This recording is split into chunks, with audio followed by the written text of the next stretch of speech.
O Congresso Nacional pediu hoje ao Supremo Tribunal Federal a manutenção da suspensão do decreto do IOF.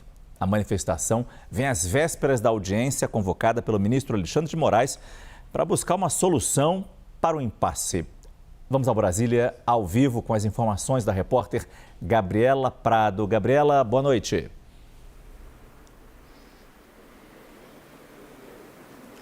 Oi, Márcio. Boa noite a todos que nos acompanham. Essas manifestações são o primeiro passo para a conciliação marcada para a próxima terça-feira entre Executivo, Legislativo e o ministro Alexandre de Moraes, que é o relator da judicialização da medida do IOF proposta pelo governo pela Advocacia Geral da União. Então, hoje era o prazo final para eles levarem essas primeiras considerações para defender a legalidade das próprias medidas. O Congresso Nacional já entregou a parte dele e defendeu que agiu com precisão.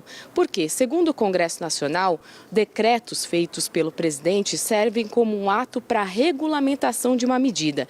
E no caso do decreto que aumentou a alíquota do IOF, o Legislativo justifica que não foi um ato de regulamentação, e sim um ato arrecadatório, com um fim fiscal. Essa foi a justificativa feita pelo Congresso Nacional, defendendo o projeto legislativo que derrubou o decreto do IOF.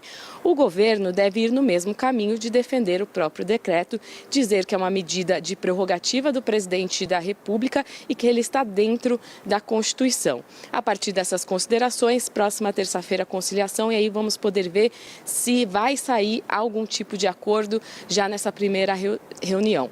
Nessa semana teve um passo importante, depois de um longo silêncio em que Hugo Motta não estava falando com integrantes do governo. Eles se reuniram na residência oficial do presidente da Câmara, ministra Gleisi Hoffmann, da Secretaria das Relações Institucionais, Fernando Haddad, da Fazenda, o ministro da AGU, Jorge Messias, líderes do governo, para discutir um possível acordo. Lembrando que o Hugo Motta vinha falando dessa medida de derrubar esse decreto de aumento da alíquota do IOF, mas pegou o governo de surpresa, porque às vésperas da votação, quase à meia-noite, ele publicou nas redes sociais que o projeto de decreto legislativo entraria na pauta do dia.